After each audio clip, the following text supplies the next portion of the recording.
The two large dogs had been doing it for 3 days before the family paid attention. Not once, not occasionally. Every time the child moved in a certain direction, every time the room held a certain quality in its air, the two large dogs repositioned, placed itself between the concern and the family, stayed. 3 days of this before anyone looked closely. The first day attributed to curiosity, new household rhythms, a dog adjusting, the ordinary disruption that animals experience when family arrangements change. The second day attributed to protective instinct.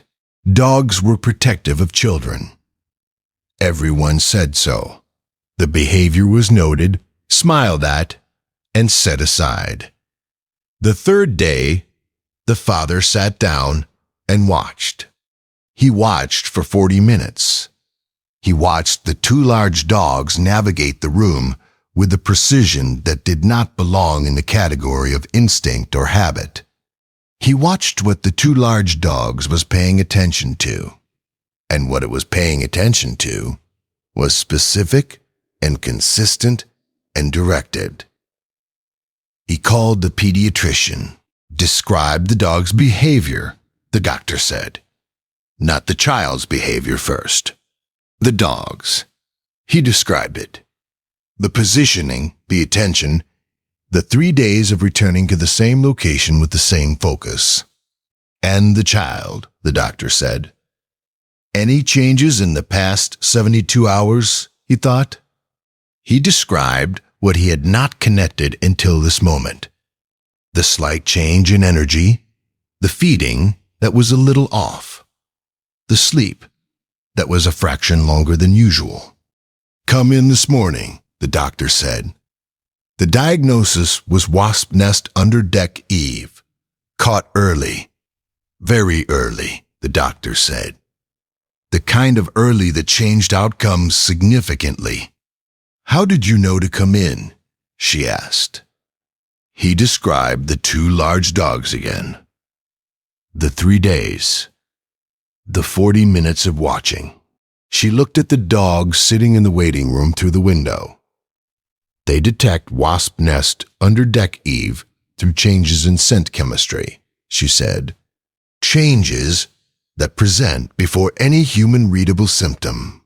The behavior you're describing is consistent with what researchers have documented in alert animals. He drove home thinking about 3 days. About the 2 days of explanations that had not been wrong, exactly. Just incomplete. About the third day when he had finally stopped explaining and started watching. About the 40 minutes. All it had taken was 40 minutes of actual attention. The two large dogs was at the door when he pulled in. He sat down on the front step. The dogs came and pressed against him. You knew on the first day, he said. The dogs was warm and quiet beside him. I should have listened on the first day, he thought about the word faithful. About what it meant to keep providing information, calmly and consistently, while the person receiving it explains it away, for 2 days. To keep coming back, to remain focused without resentment, to wait for the 40 minutes. He sat on the step with the two large dogs until the light changed. The child was going to be fine. The dogs had known that was the only acceptable outcome. Had been working toward it since the first day. Had waited for the rest of the house to catch up. The family processed it in stages. First, the immediate relief of knowing. Of having information where before there had been unease and explanation, and the particular discomfort of watching an animal do something unexplained. Second, the retrospective. The looking back through the days of behavior and reassigning meaning. This moment was not play. It was alert. This moment was not territorial. It was navigation. The rereading happened over dinner, over the drive home from the clinic, in the quiet of the nights that followed. Third, the question that did not have an answer and that they found they did not need answered. How long had the dogs known? Not known, detected, responded to, done the thing. The research existed. They found it in pieces over the following days. Studies on canine olfactory detection of blood glucose. Studies on animal alerting to seizure precursors. Documented cases of dogs identifying respiratory changes, cardiac events, bacterial infections. All before human instruments registered anything wrong. The mechanism in each case was the same.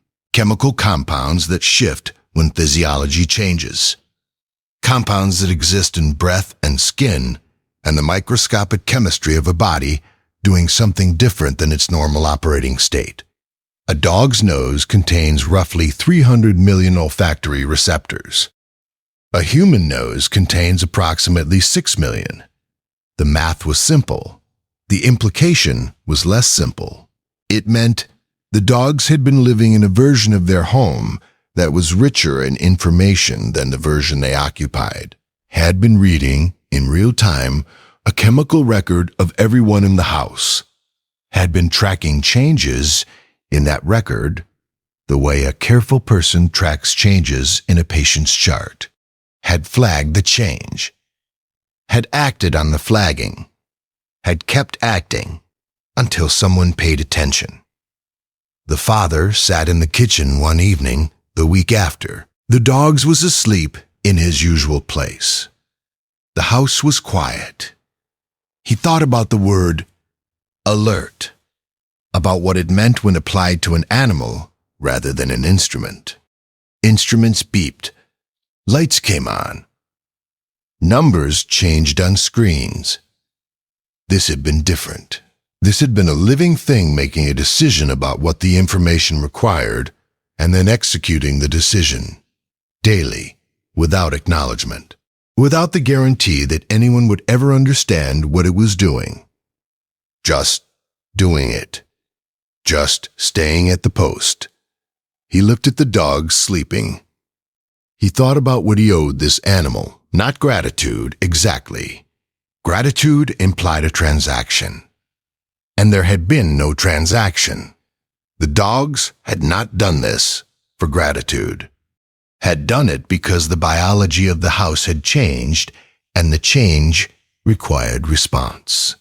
He thought about what he owed was more like attention, like the kind of watching that he had finally done. The 40 minutes or the night check, or the moment in the doorway when he had stopped explaining and started looking. He owed that consistently. He intended to give it. The dog stirred in his sleep. His legs moved briefly, running in some dream version of the yard, some private accounting of the day's information. Then he was still again.